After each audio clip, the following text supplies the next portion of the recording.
Hello, everybody. We are doing a pet dental health kind of Q&A. Jonna is with Bow Wow Labs, which you can see this is the new toothpaste or dental gel.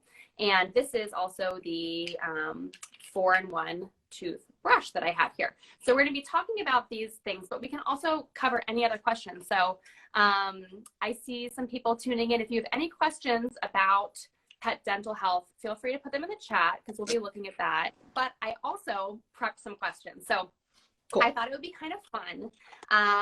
Chat GPT is what everyone is talking about right now. So I asked the bot, I said, what are the most frequently asked questions? Hey, that's a great use for that. Yeah. I said, what are the most common questions about specifically brushing your dog's teeth? And so it spit out, I asked for the top 5 questions. So I have the top 5 questions here. So let's dive in. I love questions. Yes, I should have given you a chance to introduce yourself. Do you want to just quickly give us the like short version of who you are and what you do? Sure. So as I just mentioned, I'm a clinical pet nutritionist. I'm the Chief Nutrition Officer. I'm and VP of Marketing at Bow Wow Labs, which is a great innovative company that is promoting all things safety, health, and wellness, which is why we have this oral line that we're about to discuss, and why, for me, oral care is one of the basics that all pet parents should at least try to attain that goal of being able to brush their dog's teeth on a daily basis, because it's related to so many other health issues throughout the body. The bacteria in the mouth has been directly related to cardiovascular disease. It creates inflammation in distant organs. And unfortunately, and this is a stat that a lot of people that are pet parents are seeing right now, 80% of dogs by the age of 3 have some form of periodontal disease. And how tragic is that? Because it's preventable, right? Like, if you can prevent periodontal disease, why aren't we all doing it? So I'm really excited to answer your questions and to help educate your audience so that we can hopefully get a few more dogs with their teeth getting brushed and getting them healthier. How often should I brush my dog's teeth? So ideally, you should be brushing your dog's teeth daily. There are a lot of people that say they bring out a toothbrush once a week. The reason for the daily brushing is because plaque is a form of biofilm that collects all the time, right? And so you have 48 hours to remove that plaque before it turns into tartar. So if you only brush once a week, you actually have tartar forming, and then you're just really brushing away that days or the 2 days biofilm. So brushing daily is really ideal. And again, if we just talk about habits, if you get into the habit of brushing daily, then you'll remember, versus if you only brush on Sunday, things happen, right? Sometimes I forget to water my plants. I always water my plants on Tuesdays, but here it is Thursday and I haven't watered my plants. So, you know what I mean? Life gets in the way sometimes. So you just have to, there's multiple reasons, but the primary one is to remove that biofilm and prevent tartar from forming. And like you said, you can do it in like 20 seconds. It doesn't have to be like several minutes. You just kind of like zip, zip, zip, zip, zip. Yeah, we don't need to do like the 2-minute rule that we do for us humans. We're just, it's just really brushing in there thoroughly. Okay, awesome. All right, daily brushing. And I think that helps with the habit building too, if it's like something you do every day as well. Okay, the next chat GPT robot question is, okay, I know what the answer for this is. What is the best toothbrush and toothpaste for my dog? So I may be biased, but I am going to say the Bow Wow Labs 4-in-1 toothbrush that comes in 2 sizes, and then the toothpaste. So the toothpaste I formulated, we actually just won Top Pet Product of 2022 with our toothpaste gel. It is a gel that has Manuka honey, which is an anti-inflammatory, antifungal. It has sage in there, which is also an anti-inflammatory. It has aloe. It has glucose oxidase, which is a natural enzymatic that helps to kind of break down the bacteria, and parsley in there, which is supposedly can help with breath odor. I say supposedly because you have science on both sides of the fence on that. Some say yes and some say no. And it's just a really great product. Yeah, no, I like I said, I saw this at Super Zoo, where I saw you back in August, and you kind of introduced it to me. And walking around the show, I saw a lot of dental products. But something that's always kind of a red flag for me, not just with dental products, but with everything, is I hate when I see beef flavoring or chicken flavoring. I don't like giving my dog stuff, or even myself if I can avoid it, stuff that has flavoring, because it's not the real thing. It's just chemicals. Right. And right. So, you know, do you find like so many dog toothpaste are chicken flavored? Do dogs have any problem having something that's not flavored? No. And so that's one of the reasons why I created that, right? So there's no scent and there's no taste. So there's really, it's a blank canvas. There's no reason that a dog should not accept that toothpaste gel in their mouth, which at the end of the day, we just want to get in there, clean those teeth and get out, right? Yeah. My dog happens to really like the taste. She comes back trying to lick it. So even though there's really not a taste, the honey, there's a little bit of that Manuka honey, which does provide a small bit of a taste for them. Well, yeah. And depending on your dog, like Bert will try to eat anything. And so he was interested in licking this when we were taking some pictures yesterday. But I think that I just realized this is that it's actually easier to brush with this, because when I've tried chicken flavored things in the past years ago, one of the reasons why it didn't work is they were obsessed with like licking the toothbrush. And since this is not like a strong flavor, I think it's easier to just get in and get out, like you said. Yeah. Moving on to the third question from the robots is, can I use human toothpaste for my dogs? That's a really great question and a really important one to talk about. The answer is no. The answer is no for two reasons. One, human toothpaste, a lot of toothpastes have xylitol as like a sweetener for us. And xylitol is 100% toxic to the point of it can be fatal for dogs. The second reason is that human toothpaste is not designed to be swallowed, right? It's supposed to be spit out. And so there are some products, or I should say ingredients in human toothpaste that should not be getting consumed. So even if you find a non-xylitol human toothpaste, I'm going to say don't use that, because your dog is not rinsing and spitting, right? Like it's sitting in their mouth and then they're swallowing it. So only use an appropriate pet tooth. My God, sorry, my brain is not working, nor is my tongue at the moment. A pet toothpaste for your pets. So the next question that we came up with was, how do I get my dog used to having its teeth brushed? I know you have some good advice for that. Yeah, so that's a really great question. First and foremost, you never want to force your dog to do anything, right? What we want to do is desensitize our pets to accepting something in and around their mouth, and we have to do it at their pace, not ours. If you ever try to like hold your dog down and force it, you may do it once, but you're breaking your bond with your pet, because now they're not trusting you, which down the road can really work against you, especially if they get sick and you need to come to their mouth and like give them pills or something. You've basically just really destroyed that relationship.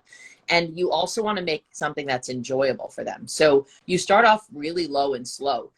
When I say low, I mean like low capacity, right? So the first thing you want to do is just take your finger and get it near your dog's lips, right? Get it under, they call them the flews, lift them up, kind of just put your finger in your mouth. Now, if you have a dog that's going to bite you when your hand goes near their mouth, brushing their teeth is probably not going to work for you, right? Let's just put that out there. It's not going to be for every dog. Sometimes you need to take a multimodal approach where you use other ways of helping to get those teeth clean. But for the dogs that do not have any type of aversion to hands around the mouth, we're just going to go slow, start with the finger. Then you can put some of the toothpaste gel on your finger. You can start massaging the gums, go inside, behind the teeth. Actually, I'm going to use this little model here rather than trying to fake it my own. So you're going to come here, you can go inside and under, and then you take a brush. And same type of thing. You can just start. So with this brush, it has 4 heads. So there's 3 that totally encapsulate the tooth and the opposing side, which keeps the jaw open.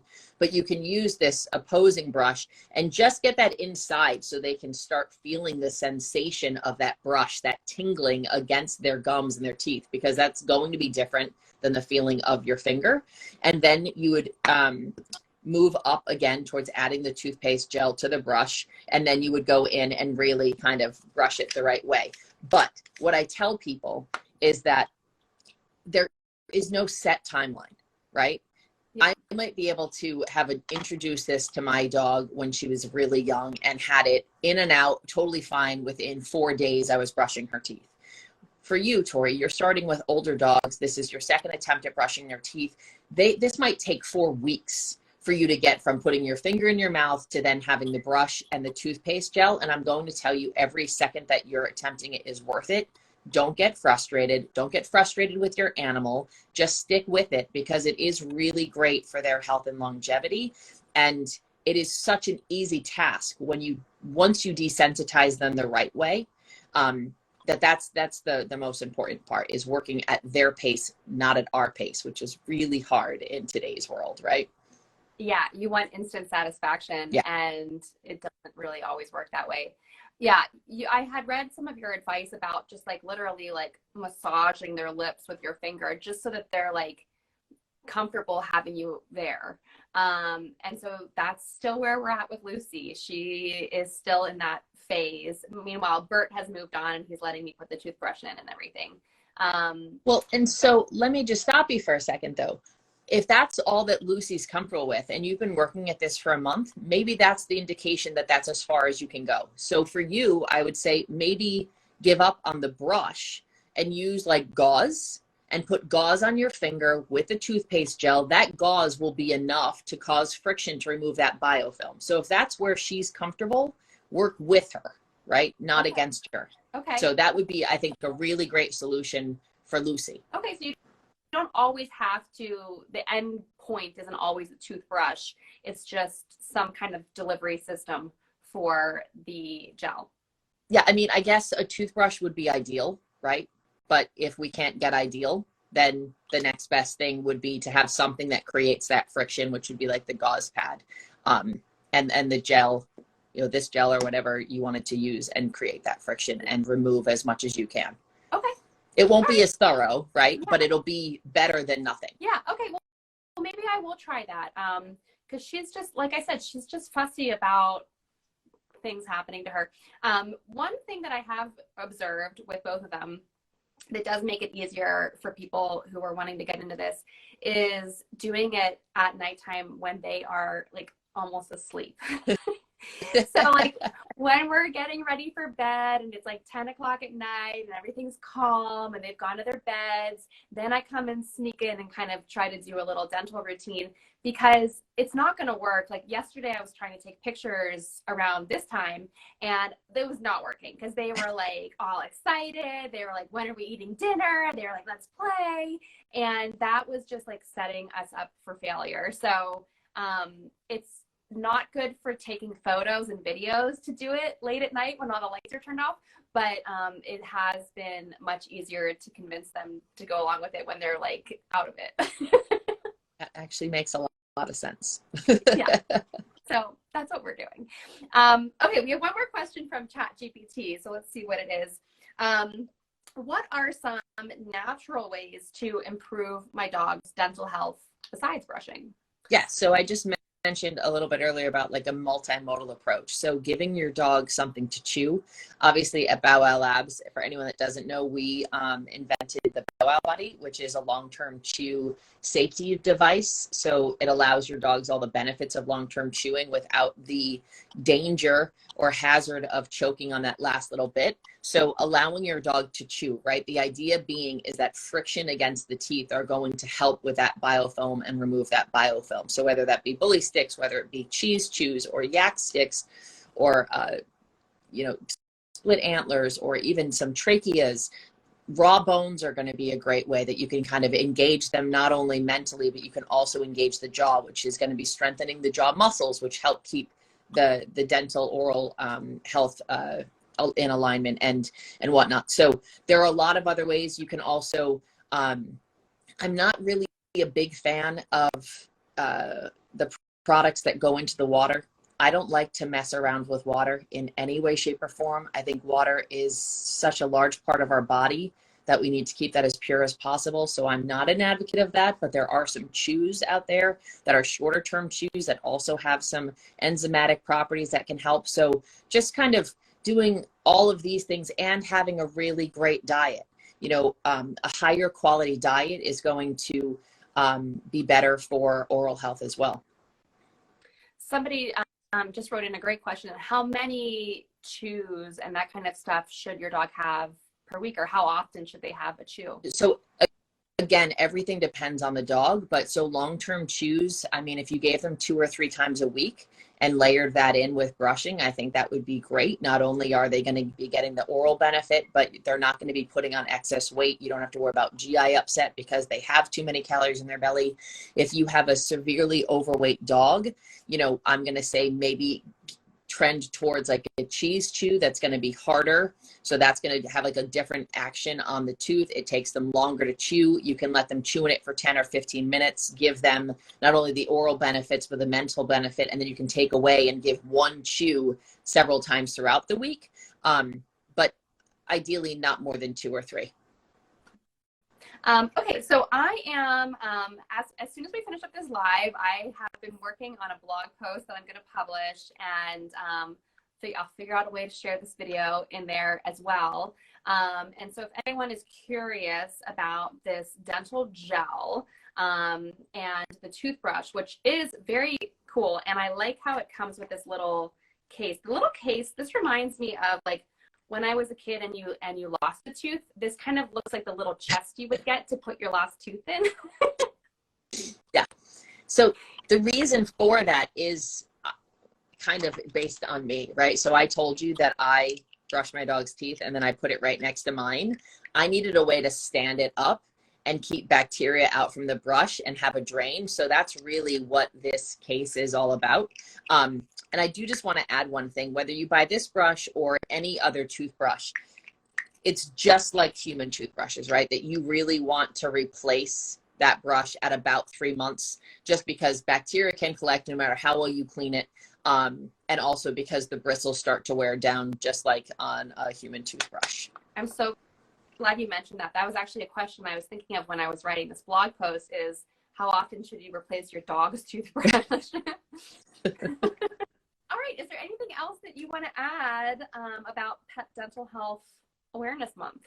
No, just, you know, thank you for having me and thank you for bringing awareness to this. I hope a few of your followers and viewers actually, you know, go out and buy a toothbrush and toothpaste gel and try it out and read your blog. And if they have issues, they can come to bowwowlabs.com. I have kind of a step-by-step as well if they're having a hard time, that they can, you know, introduce the brush and the toothpaste gel. And if that's still not working, like what's happening with you and Lucy, by all means, you can reach out to me at Bow Wow Labs and I will help give you some extra tips and guidance so that we can set your dog up for success. You are full of so many great tips. I already emailed a question because Bert was kind of chewing on the toothbrush. And so you had some great ideas about how to avoid that. I think I was just rushing him too fast. I needed to like slow it down a little bit. Right.